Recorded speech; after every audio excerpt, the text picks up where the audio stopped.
Hello, my ghouls and goblins. Um, this is an apology video for not doing a proper video for the thing. I did have an idea. I wrote a script, then I started filming it, and I started watching back the films of myself doing separate little characters, and I just cringed myself inside out. I was doing like separate little voices, and the voices weren't as good on film as they were in my head. Um, it wasn't. I. The story was set on a boat, and I thought, you know what, my bedroom looks enough like a boat for it to work. My bedroom doesn't look like a boat.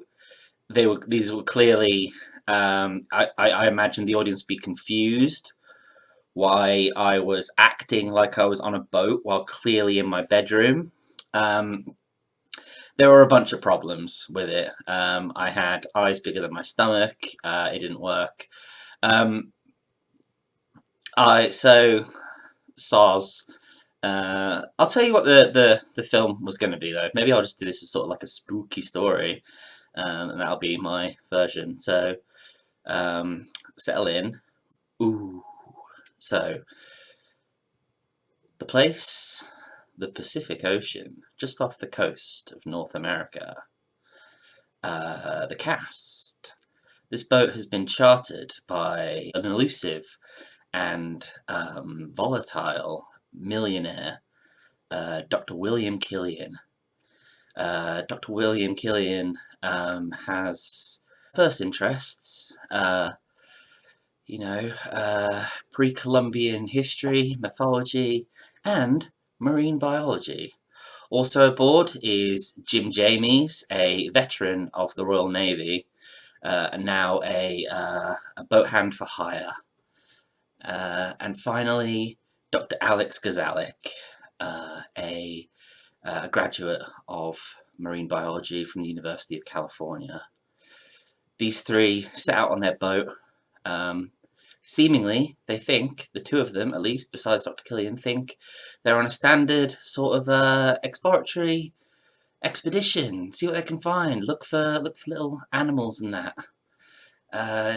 It's not too long though before the boat is becalmed. Ooh, what is it? Ooh, turns out there's some fucking bit of crappy plastics got tangled in the propeller.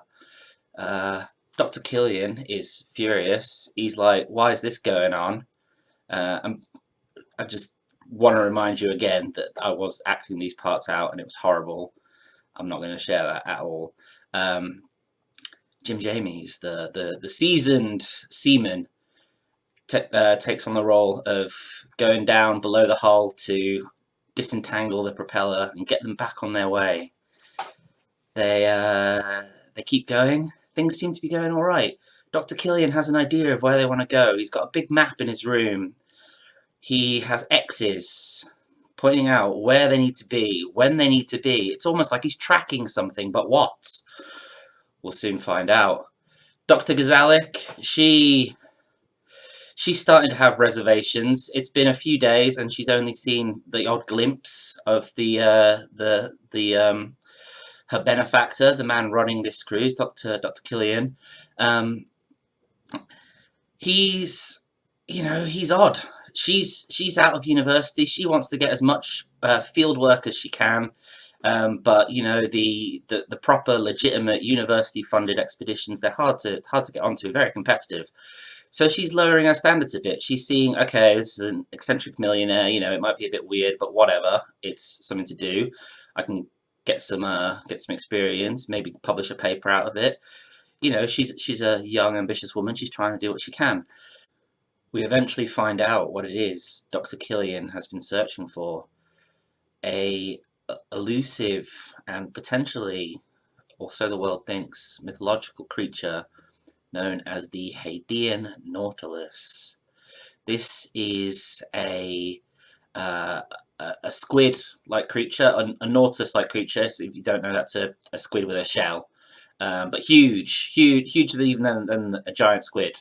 It's a huge beast. The mythology of the Pacific Islands that Killian has researched tells him that this is a man-eater, a horrible beast that lurks the ocean, drags ships down to feed on their crew. His plan is to track the migration of fish shoals and see where they get depleted. So he's using like radio stuff to like ping into the ocean, and he's like, haha, I'm seeing a load of fish getting eaten there. There's where the monster is. That's where it is. So he's starting to get driven by this. He's starting to get, dare I say, obsessed, and he shares this with Dr. Gazalik, and this is when her world comes crumbling down. She realizes that she's been roped into a damn cryptozoology expedition. She's going to be laughed out of academia. What a horrible circumstance. So she runs to Mr. Jamie's and says, I need you to look out for me. I've signed up for something. I'm well in over my head. This is a disastrous thing for me and my career. I just need to, humour him while I can, but I'm worried about him. He's clearly an odd guy. Keep an eye out for me.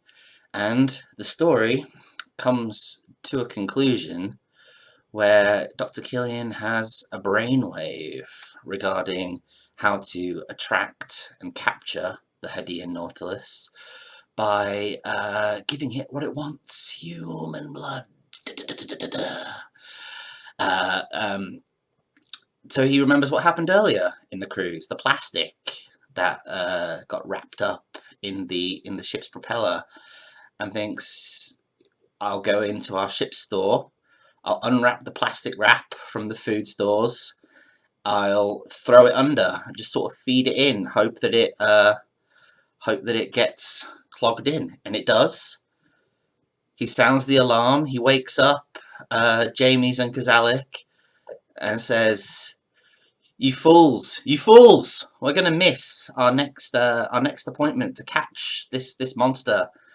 I need you, both of you, to go down there because there's no time to waste. I need both hands on this. Go down there, fix the engine, get us moving again." So they suit up in their wetsuits. They go down, but Dr. Killian's plan was to unscrew the ladders from the boat while they're down there.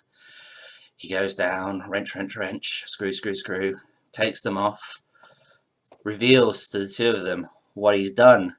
He says, ha ha, I'm going to use you as bait. You're going to be what attracts the monster up here. So he takes out a firearm, click, click, and he shoots Jim Jamies, and the sea around him starts turning red. Dr. Gazalik, she's panicking. What's she gonna do? But as far as Dr. Killian's concerned, this works. This does attract the monster. It comes up. He harpoons it. He brings it ashore. He brings it onto the boat, rather, and off he pops, off to become a world-renowned expert scientist. Discovered this elusive mythological creature, and he plans. I know what I'm going to tell them back at shore, that I knew this monster was out there, but my two shipmates, they mocked me. They didn't know what dangers we were dealing with. I tried to save their lives, but they foolishly went in the sea when I knew it was dangerous, etc., etc. But, and here's the twist that the film was originally going to be, we find this all as like found footage from their video logs, because the ship itself is found adrift with no one aboard. Not even the Nautilus is aboard, just its shell. It's been pecked apart by seabirds. Dr. Killian alone wasn't able to stop itinerant seabirds landing on the ship and pecking at his prize. And who knows, perhaps they pecked him away as well. There's a little prologue to say that Alex Gazalik is alive at the end. She was rescued by Russian fishermen, because I thought it would be nice if someone could survive and say, "It's true, the monster was real." But will they believe her? Who knows? So that was what the story was going to be. I hope I told it spookily there.